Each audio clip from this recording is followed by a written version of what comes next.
माँ बाप को अल्लाह का वास्ता अपनी बच्चियों के घर न तबाह किया। आजकल माँ बाप अपनी बच्चियों को ससुराल के खिलाफ सपोर्ट कर रहे होते हैं। ये जो मैं बार बार कहता हूँ ना, अपनी बीवी को अपनी माँ से अलग रखो, ये मैं आपको कहता हूँ, बच्चियों के माँ बाप को नहीं कहता कि अपनी बच्ची को कहो कि सास से अलग रहें। बच्ची के माँ बाप को यही चाहिए, बेटा हमने तुम्हें खानदान में रुखसत की, एक फर्द के हवाले नहीं किया, अब तुम उस खानदान को तरजीह दो, हम पे तरजीह दो, अपनी सास को मुझ पे तरजीह दो।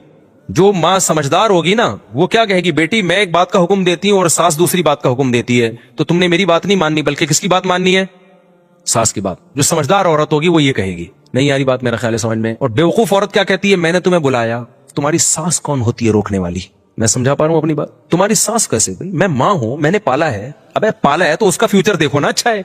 और जो अच्छा बाप होगा ना बेटी का, वो कहेगा बेटा सुसर तो किसी और बात का ऑर्डर दे रहे हैं, मैं किसी बात का ऑर्डर दे रहा हूं, तो तुमने क्या करना है, सुसर की बात मानी, क्योंकि तुम्हारा मुस्तकबिल मुझसे वाबस्ता नहीं है, बल्कि किससे वाबस्ता है। आप कह सकते हो बाप अपनी बगावतें उकसा रहा है, भाई बाप असल वो होता है जो बेटी का फायदा देखे, तो बेटी का फायदा सुसर की मान के चलने में है।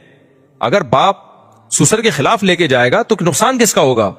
मियां बीवी की मोहब्बत में हकीम अख्तर साहब रहमहुल्लाह कितने बड़े आलिम थे, उन्होंने अपना एक वाकया खुद बयान किया, कहा कि मेरी बेटी ने मुझे बताया कि मैं आपके साथ उम्रे पे जाना चाहती हूँ, यानी अपने शोहर के साथ नहीं बल्कि किसके साथ, आपके साथ। तो फरमाते हैं कि मैंने बेटी से कहा कि बेटा ऐसा ना करो, अपने शोहर को मुझ पे तरजीह दो और शोहर को बोलो कि मैं आपके साथ जाना चाहती हूँ। मेरे अब्बा मुझे ले जाना चाह रहे थे, लेकिन मैंने कहा मैं किसके साथ जाऊंगी, अपने शोहर के साथ जाऊंगी। बच्ची भी समझदार थी माशाल्लाह, समझ में। और अपने हस्बैंड को ये बता भी दो कि मेरे अब्बा भी कहते हैं कि भाई पहला हक किसका है।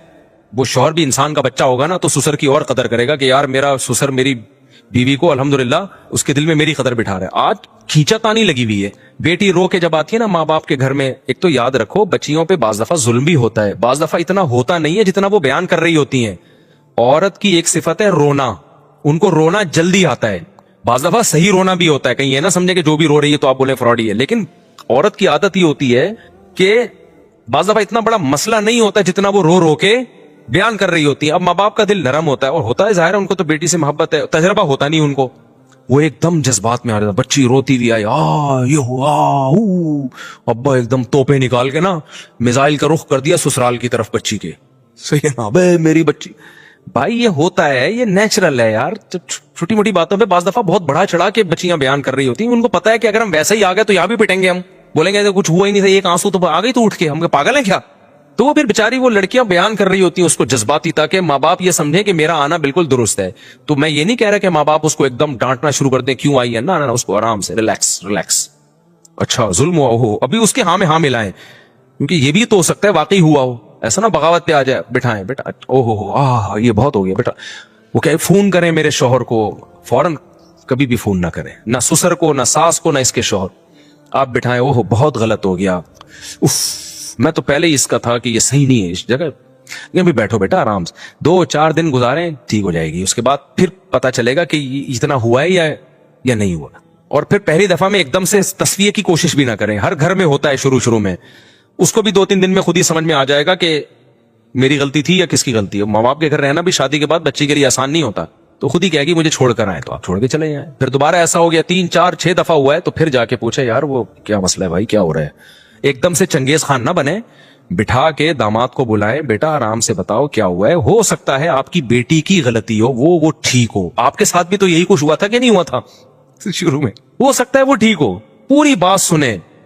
मैंने 20 केसेस देखे हैं इस तरह से कि मामला कुछ और ही निकल रहा होता है जब तमीज से बात सुनी जाती, पूरी बात सुने, फिर देखें, एनालाइज करें, तज्जिया करें, भाई किसकी गलती है, जितनी हो उतनी आराम से तंबीह करें। वो दामाद भी नया उसकी चौथी शादी थोड़ी है, पहली दफा शादी की, उसको भी नहीं तजर्बा कि बीवियों को कैसे लेके चला जाता, तो इसलिए उसको आराम से समझाएं यार ये बात इस तरह नहीं, इस तरह के देखो ये हमने बच्ची को बड़े नाजो, हालांकि नाजवाज से पाला नहीं होता, लेकिन उस वक्त यही कहा जाता है हमने बड़े नाज से पाला है, और जो है बहुत लाड से ये बच्ची पली है, इसको जरा तमीज से देखो।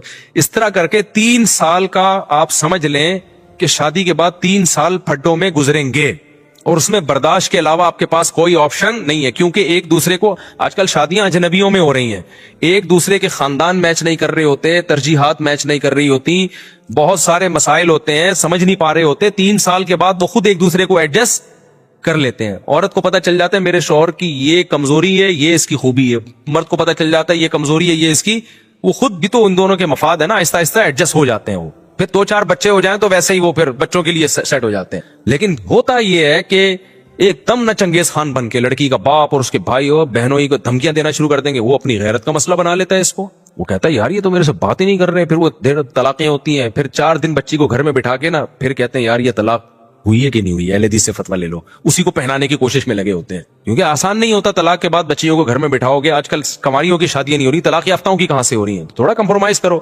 اچھا شوہر کو تو چاہیے کہ وہ اپنی بیوی کو الگ رکھے اپنی ماں سے. میں یہ شوہروں کو کہتا ہوں, عورتوں کو نہیں کہتا کہ آپ اپنے شوہر سے بولو کہ مجھے الگ ہوئی, اس سے گھر کا ماحول خراب ہوتا ہے. مرد کو چاہیے خود ہی یہ کام کر لے, خود یہ کام کرے کہ بھئی الگ رکھے اس کو اگر اللہ نے وسائل دی. لیکن ماں کو نہیں چاہیے کہ اپنی بچی کے کان بھرے میرا بیان سنا سنا کے مفتی صاحب بھی یہی کہتے ہیں کہ الگ رہنا چاہیے. تم اس سے ماحول خراب ہونے کے علاوہ کچھ بھی حاصل, وہ انسان کا بچہ ہوگا نا وہ خود ہی الگ رکھے گا, آپ کے مطالبے پہ نہیں کرے گا وہ, یا اس کی کوئی مجبوری بھی ہوتی ہے. بعض دفعہ ہر آدمی افورڈ نہیں کر سکتا الگ رہنے کو. بعض دفعہ بہت گھریلو مسائل کھڑے ہو جاتے ہیں, ہر آدمی میں یہ طاقت نہیں ہوتی. تو ماں باپ جو ہے نا بچیوں کا گھر بسانے کی کوشش کریں, ان کو بتائیں کہ تمہارے ساس سسر کا حق تم پر ہم سے زیادہ ہے. اور یہ جو میں باتیں کہہ رہا ہوں نا یہ ہوائی باتیں نہیں ہیں, ہمارا ایٹیٹیوڈ بھی یہی ہے. سمجھ میں آ رہی ہے بات کی نہیں؟ ایسا نہیں ہے کہ آپ کے لیے اصول کچھ اور اپنے لیے اصول کچھ اور ہوں. تو یہ کام کرنا پڑتا ہے, ان کو سسرال کی اہمیت بچیوں کے دل میں ڈالنی پڑتی ہے, ان کو سمجھانا پڑتا ہے کہ یہ ترجیح تم نے ان کو دینی ہے. تو اب تمہارے اصل ماں باپ یہ ہیں, وہ تو مانے گی کہ میرے اصل ماں باپ یہی ہیں قیامت تک, لیکن ان کو اس کی ویلیو دل میں ڈالنے کے لیے. سمجھ میں آ رہی ہے تو ٹھیک ہے, نہیں ہے تو جیسے گدے گھوڑوں کی طرح چل رہے ہو چلتے رہو. وہ آئے گی 2 آنسو بہائے ایک دم, ابے تو میری بیٹی میں نے اس لیے بھیجی تھی, اس کے آنسو, فلموں میں ڈائلاگ دیکھے ہوئے ہوتے ہیں, میں اس کے آنسو برداشت نہیں کر سکتا. تو نے بھی تو اس کی ماں کو رلایا ہے کتنا, اس کے آنسو کیسے برداشت ہوئے تھے. میں اس کے آنسو برداشت نہیں کر سکتا, اور یہ ہو رہا ہے پھر وہ ہو رہا ہے. کچھ بھی نہیں ہو رہا, شور شرابہ ہو رہا ہے, بس کچھ بھی نہیں ہو رہا. حقیقت کیا ہے یہ اتنی جلدی نہیں پتہ چلتی, اور یہ فیصلہ کرنا تو بہت ہی مشکل ہے ان میں صحیح کون ہے غلط کون ہے. کمپرومائز ہی کرنا پڑتا ہے. یا تو گوروں والا سیٹ اپ لے آؤ نا, سب اخپل زندگی گزارے ہیں. جب خاندانی لوگ خاندانی طریقے سے رہتے ہیں تو برداشت کرنا پڑتا ہے ان کو. ہاں چرسی ہیروئن کی ٹائپ کا داماد ہے, سالا گٹکے کھاتا ہے, بیوی کو لٹکا کے چھوڑا ہوا ہے اس نے, خرچہ پانی جو بیسک حقوق ہی ادا نہیں کر رہا, تو پھر زیادہ طول نہ دو اس کو. پھر 3 سال کی مہلت دینے کی ضرورت نہیں ہے. مثال کے طور پر بچی کی رخصتی ہو گئی, اب پتہ چلا داماد کچھ کر ہی نہیں رہا, سارا بیٹی کا خرچہ ہی آپ بھیج رہے ہو. تو یہ نہیں کہ ہم آپ کو ایکچولی 3 سال مہلت دیں گے, نہ بھائی 3 سال مہلت, 3 سال میں بیڑا بچے بھی ہو جائیں گے, بعد میں طلاق لینا بڑا مسئلہ بن جائے گا. یہ تو بھائی تو نے ہم سے جھوٹ بولا ہے, تو کماتا ہی نہیں ہے, اور جو اب تک نہیں کمایا آئندہ کیا کمائے گا, ہمیں غیب کا علم تھوڑی ہے. ایک آدمی نے 20 سال اپنی بچی کی زندگی تباہ کی ہے اس چکر میں. داماد کماتا نہیں تھا, کھلاتے رہے, وہ نشوں میں لگا ہوا تھا, اور مجھے آ کے بتا رہے ہیں, اب تو پرانا واقعہ ہوگا پتہ نہیں چلے گا کون ہے, مجھے کہہ رہے ہیں ہم نے کہا کہ نہیں ہم خاندانی لوگ ہیں, طلاق لے کے بچیوں کو ہم گھر نہیں بٹھاتے. تو وہ پھر لڑکیوں میں انوالو تھا وہ داماد, کہہ رہے وہ کماتا نہیں تھا. میں نے کہا میں اپنی بچی کو بھیجوں گا ایک دن انشاءاللہ اللہ اس کو سیدھے راستے پہ چلا دے گا. میں تہجد میں بڑی دعائیں مانگ رہا ہوں اس کے لیے.